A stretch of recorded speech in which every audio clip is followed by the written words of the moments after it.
Well, first off, I'd like to thank you all for coming and taking the time from your Saturday afternoon.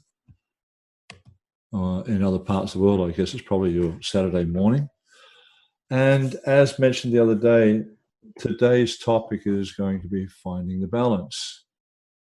And it's kind of an interesting topic and an interesting situation, because we see that many devotees, they're eager to do deity worship at home.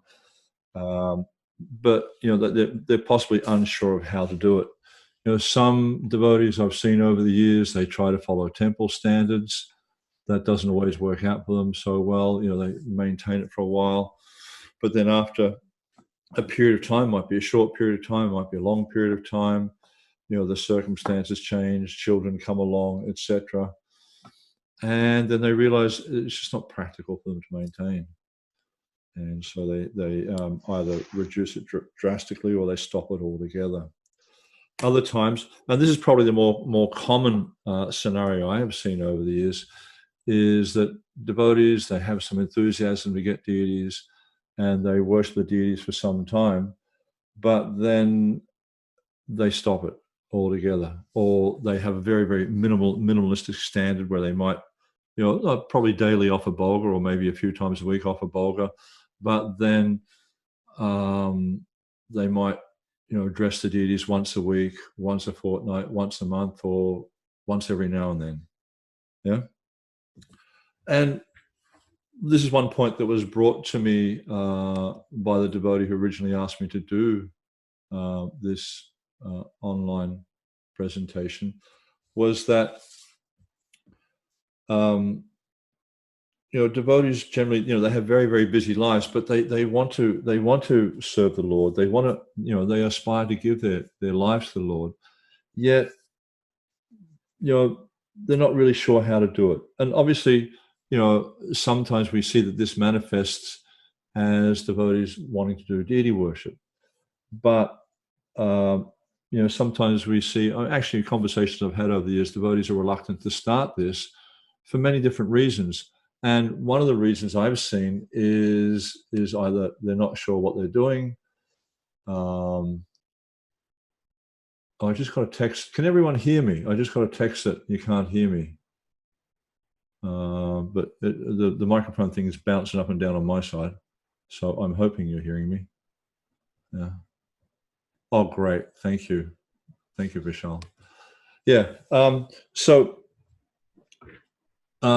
As I was saying, like, devotees are very eager to do deity worship. They're very eager to make a commitment to serving Krishna, yet they're not really sure how to do it. And that often culminates in them thinking, well, if I do something I don't know how to do, I'll commit offenses, so better I don't do it at all. Many times I've come across this kind of idea. So you can see that there's lots of extremes here, like where devotees want to do temple standard of worship, or they do very minimalistic worship, or they don't want to do it at all. And to top it, not to top it off, but to add to that, there's so many opinions circulating on how to do deity worship. You have to do this very, very complicated, elaborate deity worship. You have to follow temple standards. Oh no, you just have the deities at home and you put them on the shelf and you don't have to worry about it. So you see there's so many different views, and on the internet there's so much information of what are proper standards, the do's and don'ts of deity worship, how to do this, how to do that. And it just, if you do a search on YouTube, for instance, you'll find hundreds of hits of different ways of how to do different aspects of deity worship. Or for instance, if you type into Google deity worship, just those two words, deity worship, you'll get 34 million hits. So a lot of information out there, and a lot of it is not necessarily suitable to devotees doing worship at home, or suitable to worship in ISKCON. And and of course there are many ISKCON sites also that I've come across out there that are professing to present an absolutistic standard on deity worship. But if you actually take the time to explore it, you'll see there's also a wide variety of opinions. And this is where the problem comes. Excuse me. And another opinion also we find that it is out there is actually deity worship is not the Yuga Dharma. The Yuga Dharma is chanting of Hare Krishna. So why bother wasting your time with deity worship? Better you just chant Hare Krishna and go back to Godhead like that. And with all these, different ideas or different opinions that are out there, it's no wonder that devotees are sometimes confused about how to do deity worship. So in the first session, excuse me, in the first session, we covered some basic definitions. What is deity worship? What is a deity? Very basic ideas. And then we also looked at why do deity worship and discussed that to some extent. And then also sent out some documents about, just touched lightly on the benefits, and also sent out some documents for you to read that you can help to understand a little bit about the benefits of deity worship.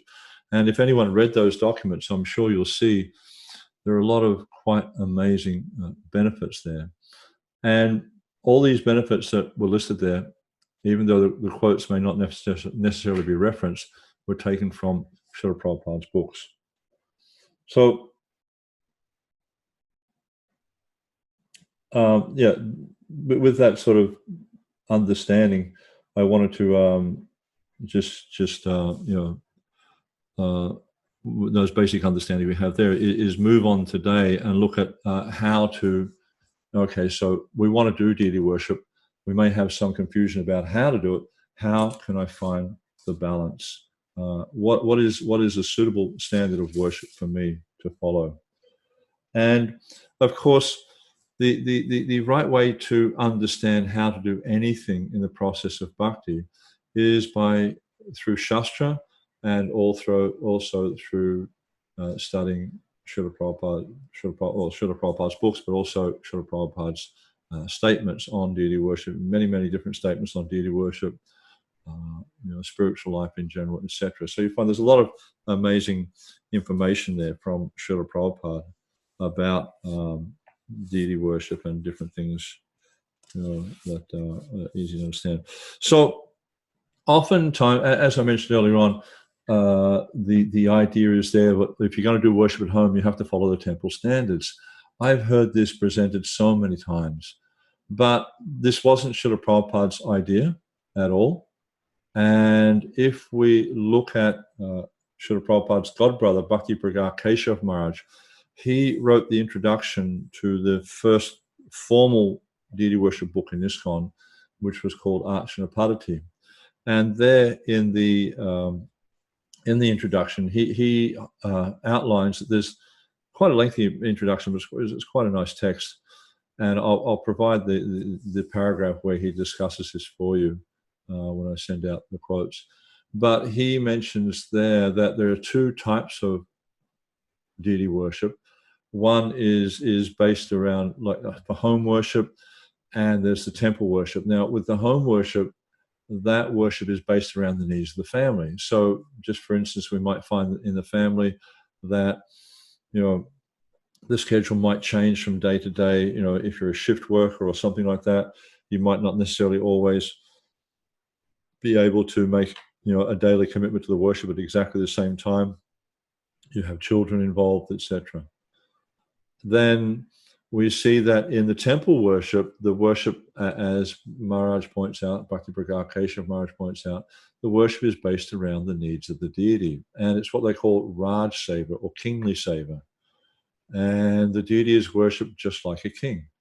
You see there's many offerings and artis. It's a lot of formality or reverences there.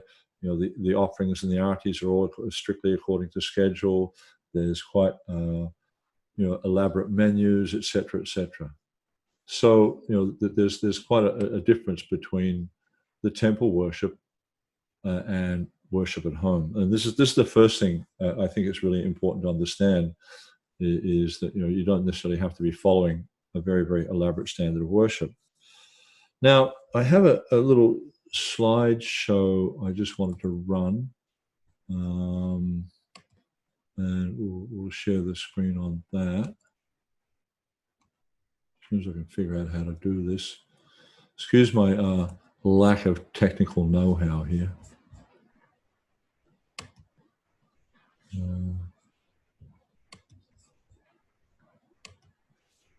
Okay, so there we go. Finding the balance. And when is enough enough? Because an interesting question I sometimes hear, and I find it quite an extraordinary question in some ways. Devotees sometimes they'll ask me, what is the least I can do without offending the deity or without offending the Lord? And, to me, that's kind of like a little bit of an unusual question.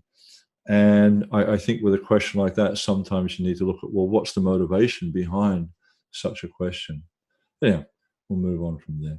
So when is enough enough? So how do I find the balance? Now, as with anything in this world that we're going to do, there are so many variables. And the same is there for deity worship. And we have a few different types of variables. One is the form. What form of the Lord are you worshipping? Are you worshipping, a picture form of the Lord? Are you worshipping a brass form or a metal form? Are you worshipping a shalagram shila or another type of shila? Do you have wooden forms? I've seen devotees with paper mache deities. I've seen devotees with fiberglass deities. All different forms of the Lord. So the form, and we'll explore this a little bit more later on, the form does have some effect in determining how we worship the deity. Yeah. And also, which deities? Are you worshipping Gaurnitai? Are you worshipping Jagannath Baladev Subhadra? Worshipping Radha Krishna, etc.? That can also have some effect on that. Then the worshipper, we'll expand all on this a little bit later. Who's doing the worship, or who can do the worship? The rituals. Rituals basically mean the different things like artis, offerings, things like that. Then where's the worship being done? What's the environment the worship is being done in? This also has quite an effect on the worship. Then what else we got here? Resources. What resources do you have available? And you'll see in different places, different devotees might have more or less resources available than someone else will have. So it's not always going to be the same. It's going to vary from place to place. Yeah? Then motivation. I feel this is a really, really important part of the worship we do. What is our motivation behind doing the deity worship? And the last one I think I have here is other. Are there any other variables? And we'll get to that in a little while. Okay, so on to the first slide. Form. What form is being worshipped? Now, obviously, this is a good starting point, is to look at, what form of the Lord would you like to have in your home? Would you like to have a marble deity? Some devotees' homes I've been to, they have very beautiful marble deities. I remember a few years ago, I was in a place in India called Nasik, and they did a grand installation of Panchatattva and Radha Krishna deities. The marble Radha Krishna deities are about 3.5 foot tall, and a very, very elaborate altar they installed and everything. So what form is being worshipped? We can look at what is the deity made of, because depending on what the deity is made of, this is going to influence the types of rituals you do. For instance, if you have a wooden deity, you won't directly bathe the deity. Or if you have a marble deity, you don't directly bathe the deity. Paper mache deity, if you bathe the deity, you'll melt. So sometimes devotees also have clay deities and things like that. Sometimes with Jagannath deities, they have cloth and mud on the outside under the paint. So definitely with those types of deities, if you bathe them, they'll become severely damaged. So very, very important. Then also, of course, you might have a picture deity, which this is one of the bona fide forms of a deity. And of course, in when the deity is in the form of a picture, you wouldn't bathe the deity directly. Now, I say directly because if one has, say, for instance, a picture or a marble deity or a wooden deity, or like a non-bathable type of deity, you can still bathe in a manasa or a substitution type of way, by not actually pouring the water on the personality, but by doing it in front, or just by meditating upon doing it. So there's many different ways you can do that worship. Which deity is it? As I mentioned before, depends. You have Radha Krishna, you may have Shalagram, you may have brass deities of Gaunitai or whatever. There's a lot of variables there. So depending on which deity you have, you might want to have a simpler or more elaborate style of worship. All right. Then worshipper. Okay, so this is also quite an important point. Who's doing the worship? Or an alternate question there could be, who can do the worship? Yeah. So that's the first thing we'll look at. Is who is doing the worship? Is it you doing it? Is your family members doing it? Whatever. These are the first things we need to. And what are the qualifications required? Yeah. Another point you might consider is how many devotees available, able to commit to the worship. If it's just one person available, then it's going to be very difficult to have an elaborate or full standard of worship. Whereas if the whole family, and there's a number of members in the family all actively involved in the worship, then it's going to be much more, you can have a much higher standard of worship there. Yeah? Then what else do we have here? Dress. What about dress codes? This is something I just sort of, it's not really directly related to this point, but I just sort of pop in here. What about the dress code we follow? Sometimes devotees might be inspired to worship the deity and not necessarily follow Vaishnava dress. Generally, that is encouraged that one follows Vaishnava dress, or at the very least, whatever clothing you're wearing is clean.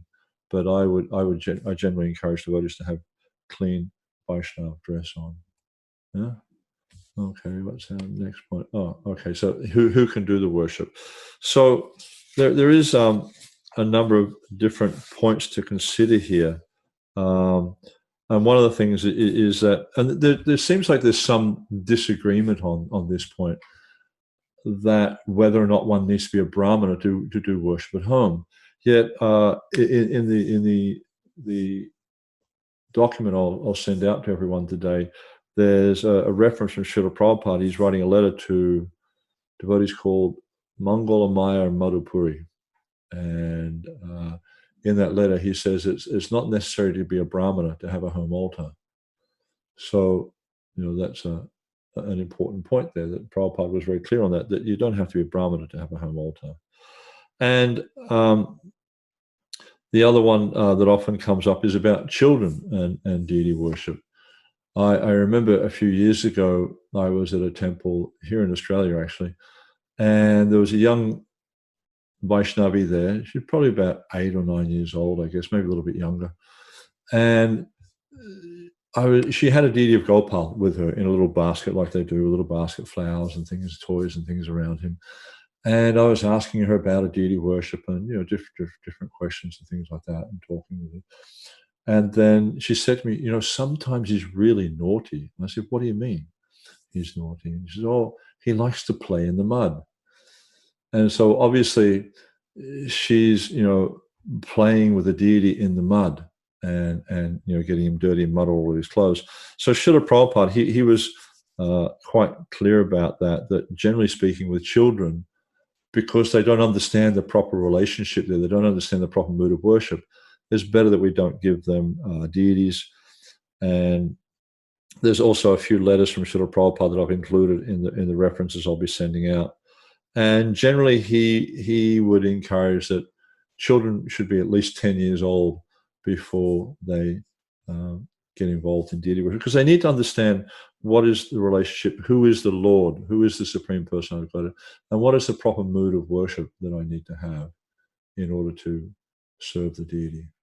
And also, making commitment and things like that. But of course, with children, just because we don't have them directly involved in touching or serving the deity, it doesn't mean that they can't be involved by, making garlands for the deities, by, cleaning arti paraphernalia, by setting up arti paraphernalia, by cutting up vegetables for the cooking, as long as they're obviously together with using knives and things like that, and safe around flames or whatever. There's many things you can engage children in without them actually directly doing the deity worship, and in this way eventually teach them the proper relationship that needs to be there. Okay, so we already covered about being a brahmana, children deity worship, we covered that also. Okay, so rituals. What do I need to do? So there are many different types of rituals that are offered in deity worship, and then of course this question takes us back to the form that we're worshipping. As I mentioned before, if you have a marble deity or a wooden deity or a plaster deity or some form of the Lord or picture deity, some form of the Lord that would be affected by bathing, then obviously that's a ritual you're not going to do. And with brass deities, I don't know if any of you, sorry, I'm just turning the heater on, it's getting cold here. I don't know if any of you have brass deities at home or have regularly worshipped brass deities, but they also require polishing. You rub tilak on their bodies to make their bodies shine. So, of course, you wouldn't do that with a picture, or you wouldn't do that with a painting or a marble form or whatever. But, so that's part of the bathing ceremony that is there. So that's one thing. Then, of course, the other rituals could be waking and sleeping, offering food,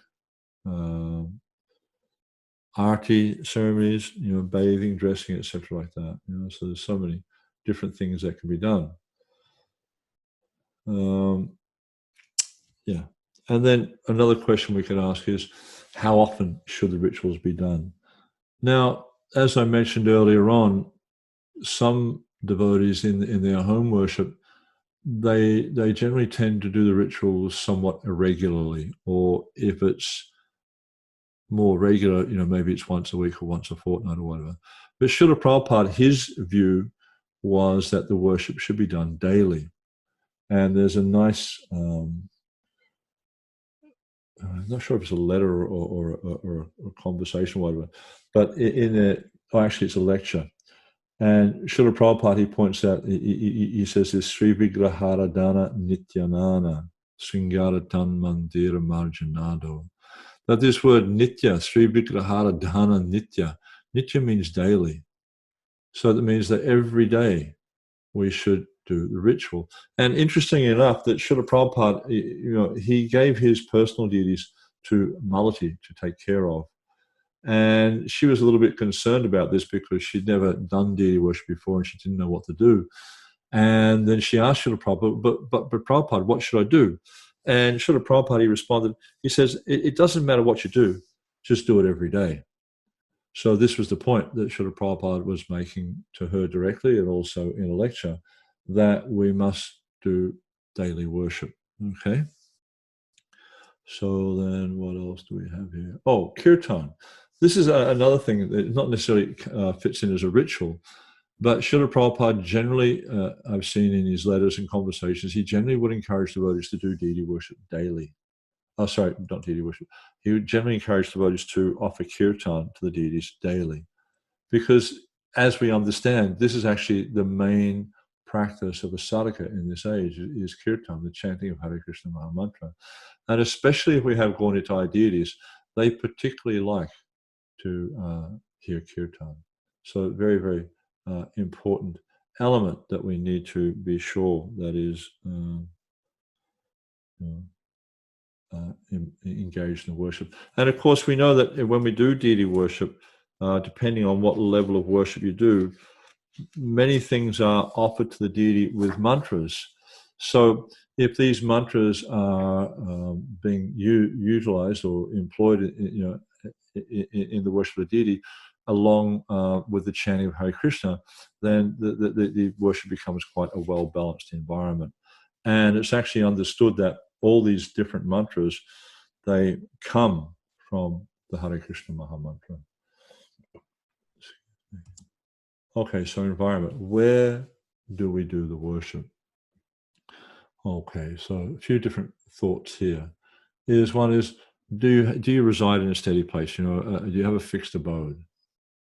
Because deity worship, one of the elements of deity worship is regularity, And if we're not able to maintain a steady environment, it's very difficult to offer steady worship of the deities. Because a big part of deity worship is to help us to cultivate the mode of goodness. And a big part of cultivating the mode of goodness is being steady in our habits. Is actually, as we understand from the Gita in the, I think it's the 12th chapter, where Krishna says, one who's regulated in his habits of eating, sleeping, recreational work can mitigate all material pangs by practicing yoga system. So regulation is a very, very important part of spiritual development. And if we have a steady place to reside, then it's much easier to be regulated. We rise at the same time, we bathe at the same time, eat at the same time. And you'll find that actually the mind and senses become more controlled when we're able to do that. Okay, next one. Are you constantly or regularly traveling? Obviously, if you're traveling all the time, taking largish brass or marble deities with you wherever you go is not so practical. Especially brass deities, they're very, very heavy. Marble deities, potentially they could be broken. So are you constantly traveling or regularly traveling? Then you might want to look at a different type of worship, a different type of deity, a deity that, if you do want to worship the deity, what is a suitable deity to take with you in that environment? Okay, so who do you live with? This is a very, very important point to consider. Do you live with your parents or someone who are not devotees? There's quite a concern. Because, if you're living with someone who's a non-devotee and you're worshipping deities in that environment, then they could, potentially be blasphemous towards the deities. They could be saying things, quite negative about the holy name or the deities or whatever. So that's something to consider. What about, the other point, we could, with your parents, sometimes they might not understand these things. So you might not necessarily create a best environment or the best sort of understanding for them or help them to understand Krishna consciousness more in an environment where, they're not really so understanding or accepting to have deities in that situation. What about, is the environment clean? If you live in an environment where people are eating, or where there's animals, for instance, or where people are eating meat or taking intoxication or drinking alcohol, drugs or alcohol, this is not necessarily the best environment to have deities, especially if there's animals there or they're eating meat, then definitely not a good environment to have deities in.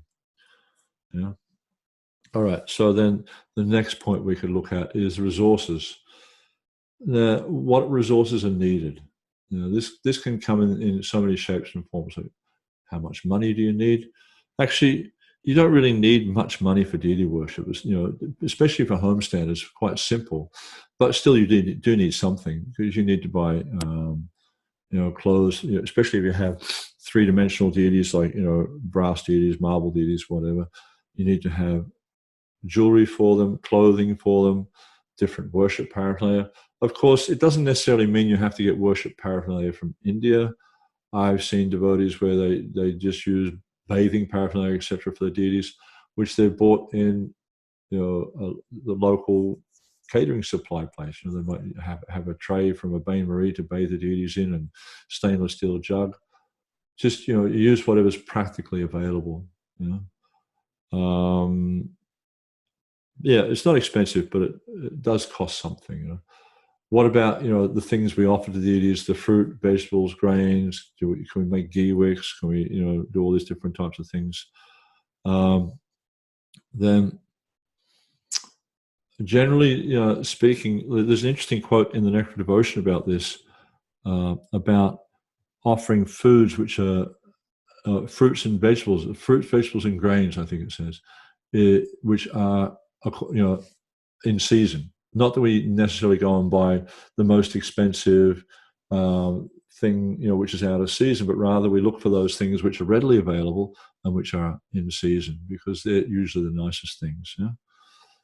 Then what about incense, flowers, sandalwood? Because often in the worship of deities, we grind up sandalwood pulp and offer that to the deities. But I've never seen sandalwood pulp or sandalwood in Coles or Woolies. So, these things in the local supermarket. So these things sometimes are not readily available in our Western environments. And it's interesting enough to note that even in India, these things are becoming scarcer and scarcer. Most of the incense you buy these days is full of chemicals and animal products. I won't go into too much detail, but most of the incense you buy is not really suitable for offering to the deities. The flowers, we understand in the scriptures it says that it's an offense to offer flowers without scent. But if you're living in a city, where are you going to find flowers that have a scent?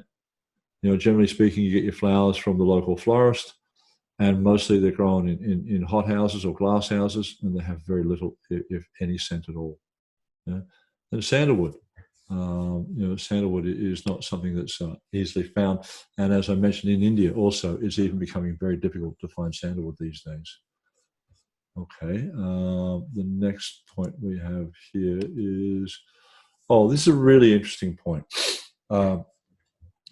Prabhupada, there's a nice purport in the fourth canto of the Srimad Bhagavatam, which I'll also be sending an extract from that out to you, along with the quotes for today.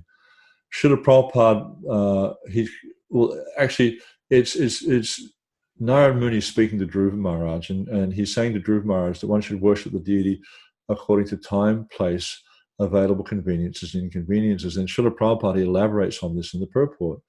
And he explains that, what is convenient in India may not necessarily be convenient in other parts of the world. So, you have to worship according to what is practically available to you. So a very, very important point. And I encourage you all to read the quotations that I'll send out to you today. Why do you do deity worship? Now, this is an important thing you need to look at. Oftentimes we find, you may see my friend or the devotee I got initiated with, they've got deities, therefore I should have deities. Or so-and-so has encouraged me to get deities, etc. But this is actually not necessarily the right motivation for deity worship. Self-purification. This is actually if you went through those quotes, you'll see this is actually one of the major benefits of doing deity worship is purification of the self. So this is a very, very important point. It's a part of the process of bhakti. It's a part of the bhajana kriya and the anartha nivritti, how we engage in practical activities to remove the anarthas from our heart. So deity worship is very much a part of that. And as pointed out by Srila Rupa Goswami, it's one of the 5 most prominent angas of bhakti. So very, very important, and it greatly assists in self-purification. And of course, the ultimate motive that needs to be there is to please the Lord and to grow as a result.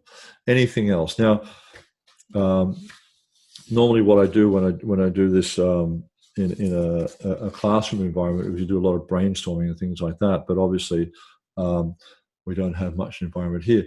But there's one really significant point, which to me is the major point that you need to consider when you're going to engage in deity worship. And this is, how much time do you have?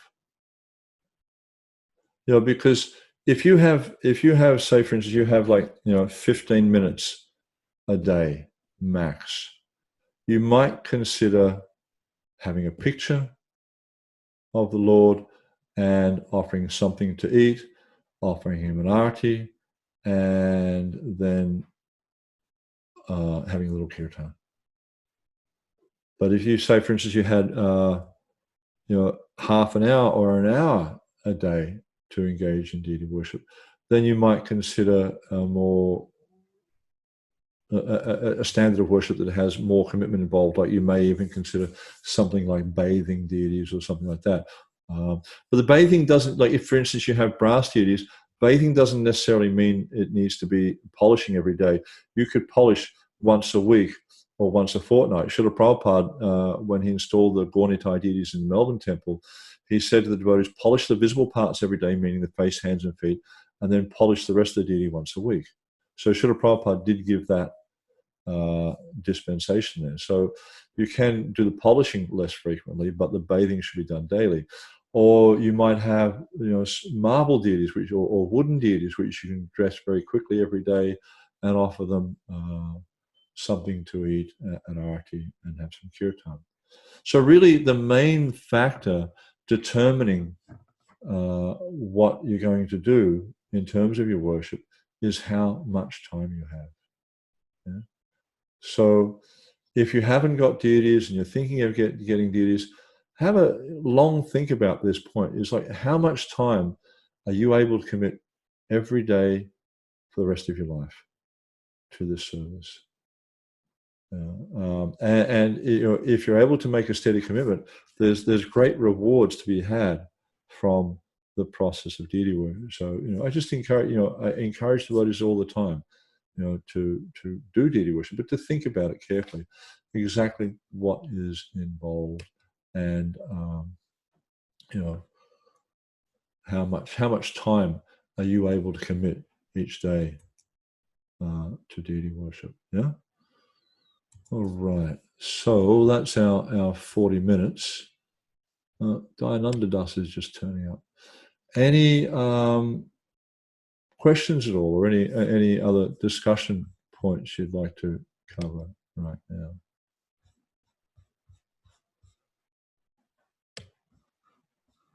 Hare Krishna, Prabhuji. It'd be easier for everyone if you can type your question in. One of the comments I got after the last meeting was that it's a little bit hard to hear. It sucks on the bandwidth. So if you can type your question, that'd be much better. Okay, so here we have. Please answer the following by email. I can do that, but I'll also answer it here because I think these questions are important for everyone. Is Pran Pratishtha necessary for home worship? No. We see that in many temples in ISKCON, when Prabhupada established the deities, he didn't do Pran Pratishtha. He'd just do very simple. What I generally encourage devotees to do is to invite Vaishnavas to their home, have a kirtan, have a feast, and like that. Maybe distribute some. If you can give charity to senior Vaishnavas, things like that. Just have a little festival. Contamination period. I'm assuming this refers to ladies. Generally speaking, in at least in temple worship, in public worship, ladies won't get involved in the deity worship during their period of contamination. But in home worship, it's a bit of a different environment. The shalagram worship we can send to you privately. Is there any limitation in terms of instruments used during the home kirtan? No. You can use basically any type of instrument. And if you listen to some of the early kirtans in New York, you can hear that there was an old piano frame in the corner, and people were just like the innards of a piano, and people were banging on the piano and different things like that on the strings, and bongo drums and guitars and all types of things. So the main thing is that the chanting of Hare Krishna is the most prominent, not the instrument is the most prominent. And I understand, I see that this has become more and more of a trend these days, is there's trumpets and there's this and saxophones, all different types of things. And sometimes, not always, but sometimes these take more prominence than the chanting of the holy name. But playing trumpet is not the Yuga Dharma. Chanting Hare Krishna Mahamantra is the Yuga Dharma. So as long as the kirtan is the emphasis, then that's fine. One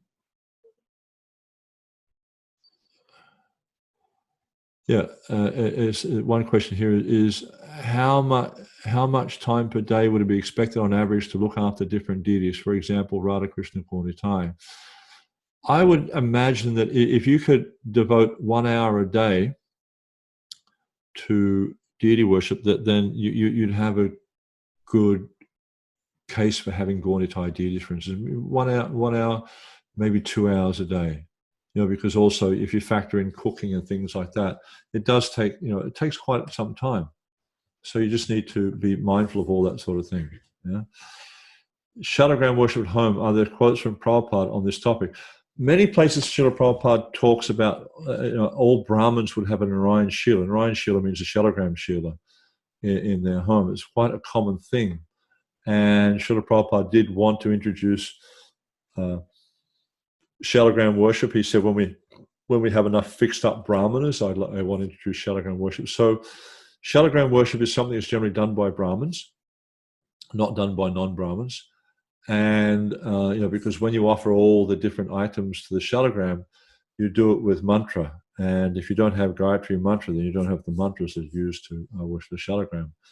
So, yeah, there's quite common that in Gaudiya Vaishnava history that Brahmins would have shalagram shila at home. But another point that Prabhupada did raise quite regularly was that if you're associated with a temple, then he discouraged devotees from having deities at home because he wanted them to go to the temple and do worship at the temple. But of course, if someone lives quite a distance from the temple, they can't regularly get to the temple, then okay, you've got a fair reason for not doing the worship at the temple, but having deities at home. Circumstances like death in some of the family. Okay, so in traditional Hindu society, and we can see the guidelines are given there, or just the information is given there in the Nectar Devotion, about the amount of days one is considered contaminated when someone dies in the family. They describe it according to Varna, Brahmana, Kshatriya, Vaishya, Shudra. Yet we see Nrsimha also gives guidelines on that, and essentially what it's indicating that for one who's basically performing bhakti, these things don't necessarily apply. And also, I remember speaking with on this point with Sri Prahlad Prabhu many years ago, and his point, which I find is quite applicable in this regard, is if one's consciousness is not affected by the passing of someone, then what's the obstacle to deity worship? But if our consciousness becomes so affected that we can't meditate on the service, that we can't meditate on the personality we're worshipping, then better we don't get involved in deity worship. Because a very important part of the worship is meditation, in that we are meditating upon the Lord. We're trying to absorb ourselves in the consciousness of the Lord. Just before starting the seminar, I was cooking lunch for my wife and myself, and I had a bhajan playing of Bhaktivinoda Thakur's Udila Aruna, and very, very beautiful bhajan. And I was just reflecting while listening to that bhajan on Bhaktivinoda Thakur's consciousness and how deep his consciousness must be, the way he was meditating upon Lord Chaitanya's pastimes, how he was rising early in the morning and he was engaging in kirtan, and dangas were playing, kartals were playing, and things like that. So a very, very, very, very big part of it is this meditation. So if our consciousness has become contaminated by the passing of a loved one, then it's better we don't participate in deity worship at that point. Yeah. This next question is an interesting one that comes up often. Can Maharajis offer and cook for the deities at the time of their period of contamination or during their menses? Well, in some circumstances, if the ladies don't cook, it means no one in the family will eat. So different options you have there is that the husband could learn how to cook. But if the husband's working long hours, then that's not so practical. Then so oftentimes how the children are going to eat, etc. If some arrangement can be made, then obviously that is better. If someone can cook and serve the deities rather than the lady in a period of contamination, obviously it's better. There's an interesting letter where Srila Prabhupada talks about Goswami Vidi and Smarta Vidi, and he said I can't remember which one was which, one way around or the other, but one was saying this. I think he was saying that the Smarta Vidi says don't do it, the Goswami Vidi says you can do it, but he said better not, but the service has to go on. And that was the bottom line. It's not that you just stop the service because the period of contamination. And that's kind of interesting because here we are in this, global pandemic. Well, I guess pandemic means global, but we're in this pandemic, and there are many temples around the world who are experiencing significant difficulties in maintaining the worship. Now, one temple was suggesting, actually 2 temples were suggesting, just to stop the worship, close the curtains and go home. And I encouraged them to actually take the deities, the head pujari or some steady pujari should take the deities home so that the worship goes on. Because once the worship starts, it can never stop. That's a really important point, is once you make a commitment to Krishna, and that's what this is about. It's not just about, we have some deities there, my friends come and look at them, I do some artis, I do things like that. No, it's about making a commitment to God. That, my dear Lord, from this day forward, I want to care for you, I want to serve you, please bless me that I can do this. So it's a very, very important point. Yeah? Okay, next question. Srinivas, you got a lot of questions today.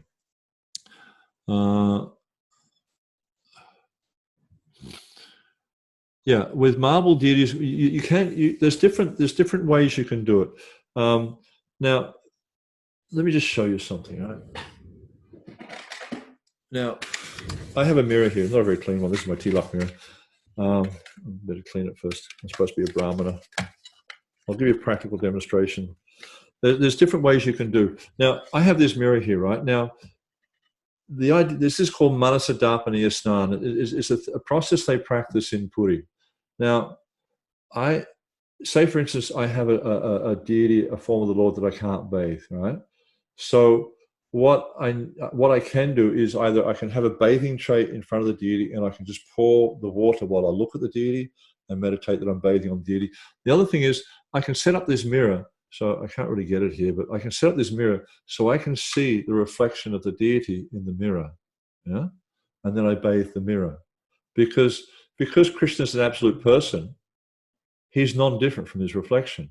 So by bathing the reflection in the mirror, it's the same as bathing Krishna. So if you have a marble deity, wooden deity, something like that, and you want to do bathing, then you can do that. If you don't want to do bathing, that's fine. Just wipe them down with a soft, dry cloth. Especially with marble deities, use a dry cloth because the wet cloth will take the shine out of the marble, and then just dress them every day. It's better it's done daily. All right. What is the difference between worship of shalagram and other deities? Shalagram is a really interesting form. Prabhupada said the shalagram was a form of the Lord that one worships to remove themselves or to purify themselves of offenses. So a very, very interesting form. Shalagram worship can be very simple. You can do it in half an hour, even less, 15 minutes if you're expert. Yeah? And basically all it means is you can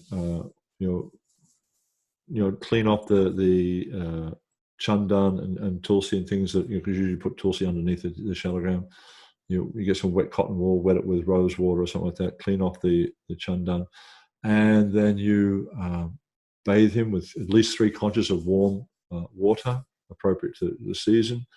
Then you might offer chandan and tulsi, or if you don't have chandan, just tulsi to the shalagram.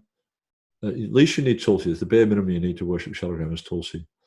And then offer him something to eat, a flower and incense. Very simple. You can do it in a very, very short period of time.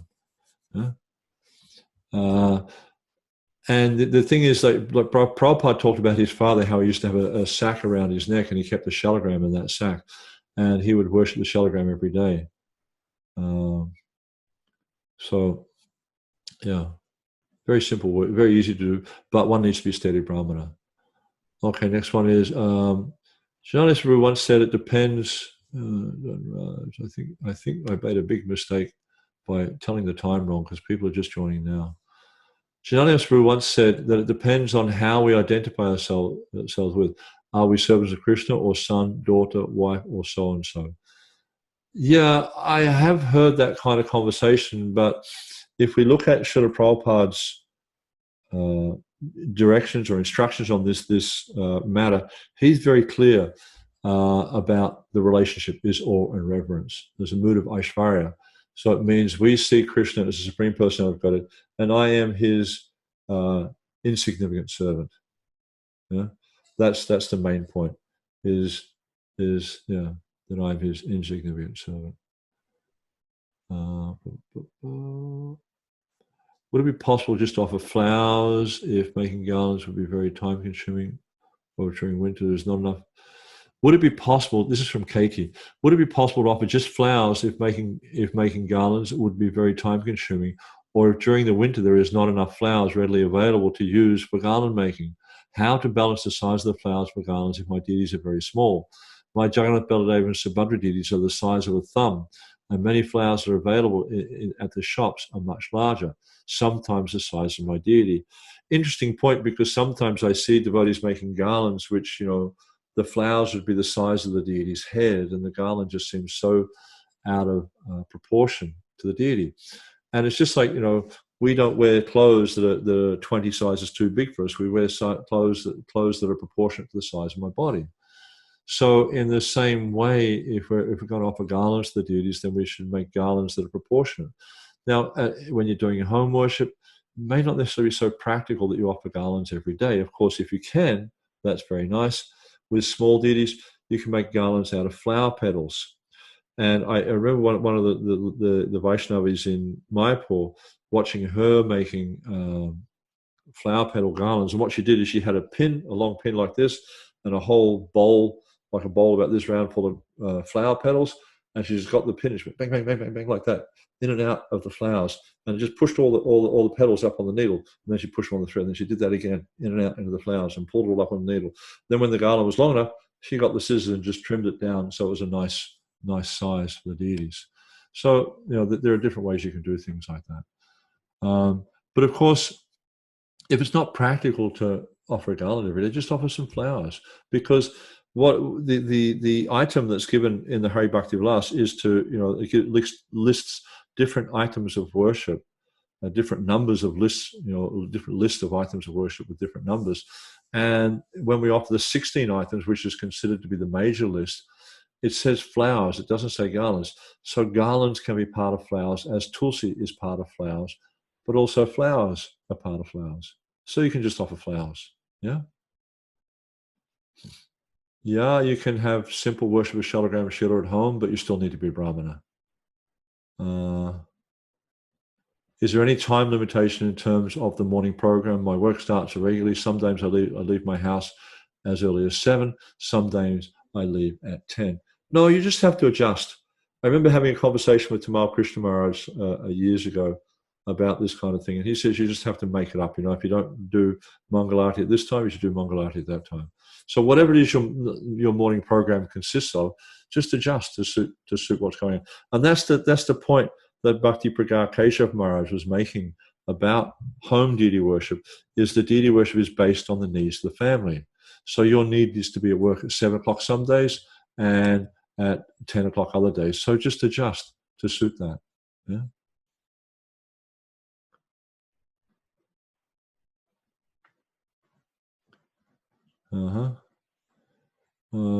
What can we do during lockdown if we run out of items? Can only approach the temple, and the temple is closed. We don't have any access. Yeah. Another interesting question from Katie. What can we do during lockdown if we run out of items? Now, because many people are experiencing this. We just sent out a survey last week to temples around the world, and we're getting feedback from, so far, I think 69 temples have responded. And, one of the big things they're running out of is flowers, because their markets are closed and things like that. They can't go out, etc. So the thing is, you just, as Prabhupada says in that purport to Srimad Bhagavatam 4854, you offer whatever is available according to time, place, available conveniences and inconveniences. So if you don't have something, you can't offer it. It's as simple as that. But the trick here is not to become lazy. Think, I don't have it, so I'm not going to offer it. When all you have to do is just go to the shop to get it. So try not to use it as an excuse to be lazy. Yeah.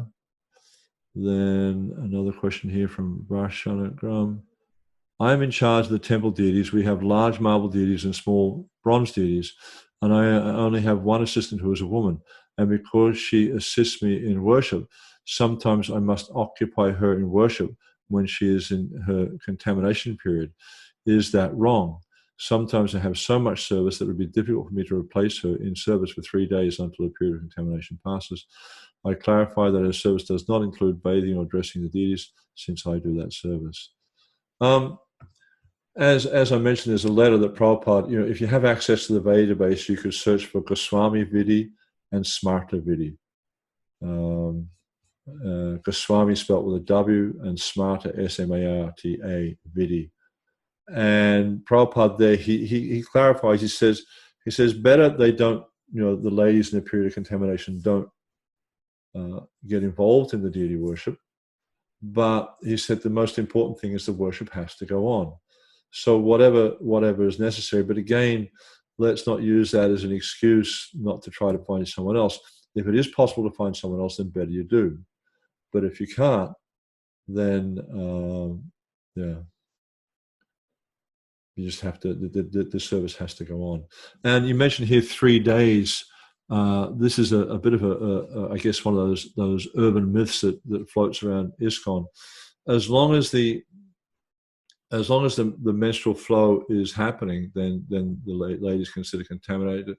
And then what happens is after the flow stops, they should bathe. And at that period, at that time, they can wash their hair, because generally ladies won't wash their hair because they'll get colds and things like that. And then after that, they're considered again pure for service. Yeah. Okay. So what kind of flowers, wildflower and fragrant, are we allowed to offer? There is a list in Hari Bhakti Vilas and other different places talking about the various types of flowers that can and can't be offered. One of the more common flowers we don't offer is hibiscus. This flower is considered suitable for worshipping Durga or Shiva, more prominently Durga. But we generally don't offer those to the deities. Most flowers that are fragrant are fine. You just have to, be practical with that. And then Katie asks again, what if the lady is the only caretaker? How does that go during the contamination period? It's the same thing. The worship has to go on. That's the bottom line here is the worship has to go on. But then that being said, is when we're thinking of taking care of deities or starting worship of deities, then this is a really important point to consider.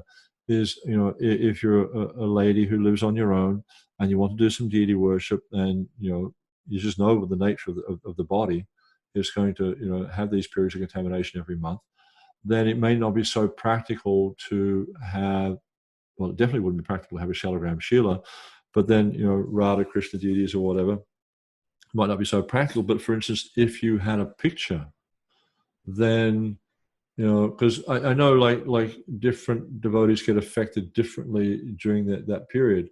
Some devotees it's not much of a problem, but some devotees they have quite strongly affected by it. So if you have a picture altar, then it's not such a problem if you have to pause the worship for that period of time. Yeah. Okay. Oh, this question's come again. Prabhuji, it's not practical for me to dress the deities every day because I start work at 6 in the morning and it also takes at least 1 hour to dress the deities. I can do weekly or a fortnight. Yeah, better you do weekly at bare minimum, but obviously the best thing is to do every day. We dress ourselves every day. You could also dress in a very simple way. You don't have to put jewelry on, but at least you could just change their clothes, wipe them down and put fresh clothes on. And then once a week doing it more elaborate with jewelry, etc. But I would encourage you as best you can is just to do simple daily dressing, which you should be able to do it depends how many deities you have. But if you just have Radha Madhav deities, I would imagine you could dress them in half an hour. If you're just undressing them and putting on fresh clothes. But yeah, I mean, just do what you practically can. That's really what it gets down to. Just do what you practically can. I'm just, sharing with you standards that were given by Srila Prabhupada. Then obviously you need to take that information and make your own decisions, because that's what this is all about. Is not me telling you how to do your worship at home, but rather giving you some knowledge and then you need to make practical decisions on what you can and can't do at home. But main thing is daily worship. Yeah. So yeah. Okay. So thank you all very much for kindly participating, and I look forward to seeing you all next week, or at least being here for you next week at 4 p.m. And of course, if there's any comments or questions you have, you can always put comments up on our Facebook page, ISKCON Deity Worship Ministry on Facebook. Also Instagram, I have an Instagram account for Deity Worship. Yeah. So you can also email me at my email address if you have other questions. Okay, so thank you very much, and look forward to serving you again next week. Srila Prabhupada Ki Jai.